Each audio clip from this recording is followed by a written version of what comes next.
Un cours en miracles, version intégrale, 99, chapitre 13.1. Le monde non coupable. 1. Non-culpabilité et invulnérabilité.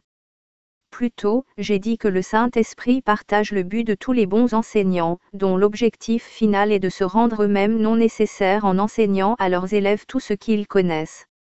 Le Saint-Esprit ne veut que cela, car partageant l'amour du Père pour son Fils, il cherche à ôter toute culpabilité de son esprit afin qu'il se souvienne de son Père en paix. La paix et la culpabilité sont antithétiques, et on ne peut se souvenir du Père que dans la paix.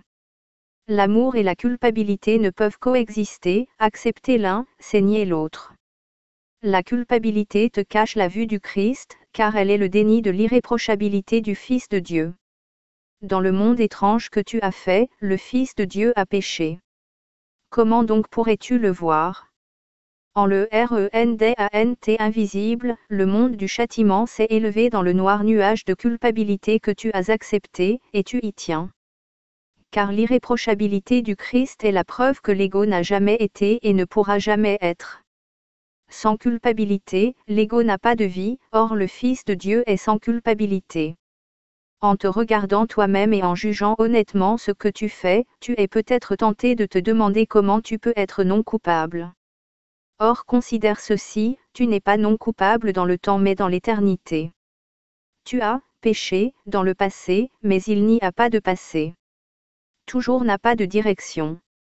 Le temps semble aller dans une direction, mais quand tu en atteindras la fin, il s'enroulera derrière toi comme un long tapis étendu le long du passé, puis il disparaîtra. Aussi longtemps que tu croiras que le Fils de Dieu est coupable, tu marcheras sur ce tapis en croyant qu'il conduit à la mort. Et le voyage te semblera long, cruel et insensé, car il l'est. Le voyage que s'est fixé le Fils de Dieu est certes inutile, mais celui que son Père lui fait entreprendre est un voyage de délivrance et de joie.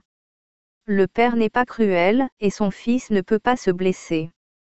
La riposte qu'il craint et qu'il voit ne le touchera jamais, car bien que lui-même y croie, le Saint-Esprit connaît qu'elle n'est pas vraie. Le Saint-Esprit se tient à la fin du temps, où tu dois être parce qu'il est avec toi.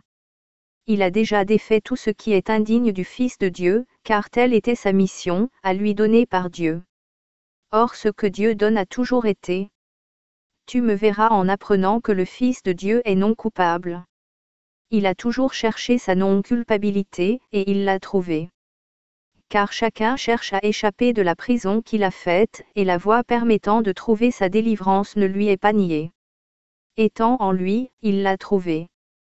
Quand il la trouve n'est qu'une question de temps, et le temps n'est qu'une illusion.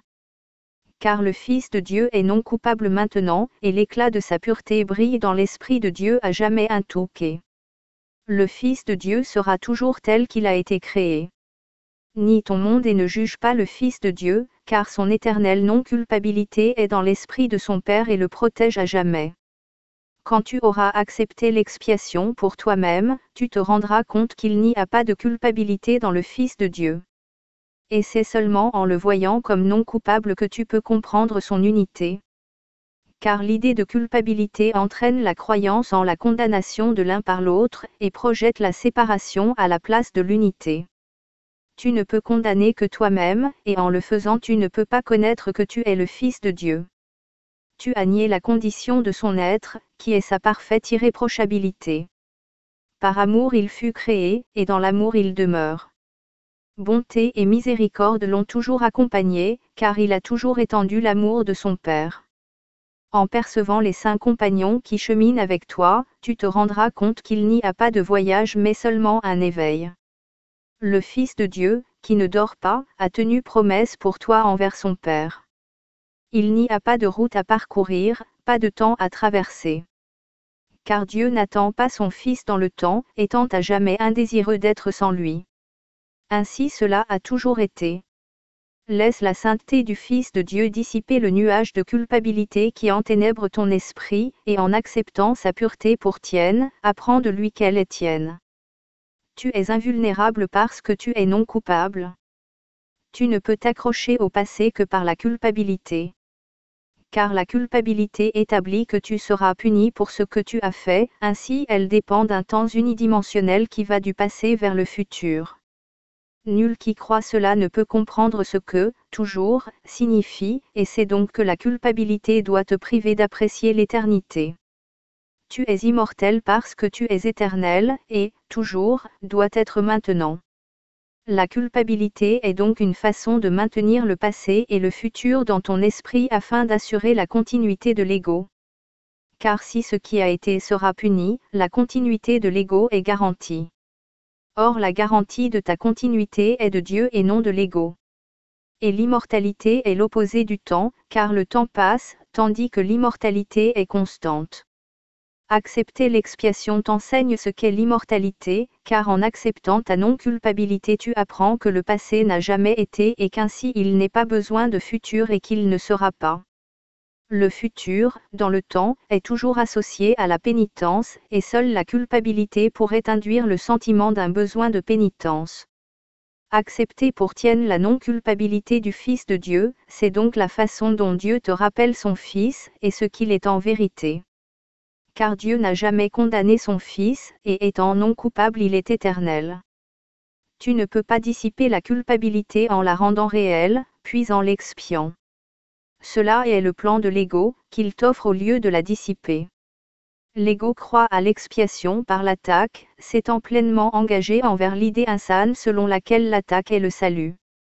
Et toi qui chéris la culpabilité, tu dois le croire aussi, car comment pourrais-tu tenir tant à ce que tu ne veux pas, si ce n'est en t'identifiant à l'ego? L'ego t'enseigne à t'attaquer toi-même parce que tu es coupable, et cela doit augmenter la culpabilité, car la culpabilité est le résultat de l'attaque. Dans l'enseignement de l'ego, donc, il n'y a aucune évasion hors de la culpabilité. Car l'attaque rend la culpabilité réelle, et si elle est réelle il n'y a aucune façon de la vaincre. Le Saint-Esprit la dissipe simplement par la calme reconnaissance qu'elle n'a jamais été. Quand il regarde le Fils non coupable de Dieu, il connaît que cela est vrai. Et cela étant vrai pour toi, tu ne peux pas t'attaquer, car sans culpabilité l'attaque est impossible. Tu es sauvé, donc, parce que le Fils de Dieu est non coupable. Et parce que tu es entièrement pur, tu es invulnérable.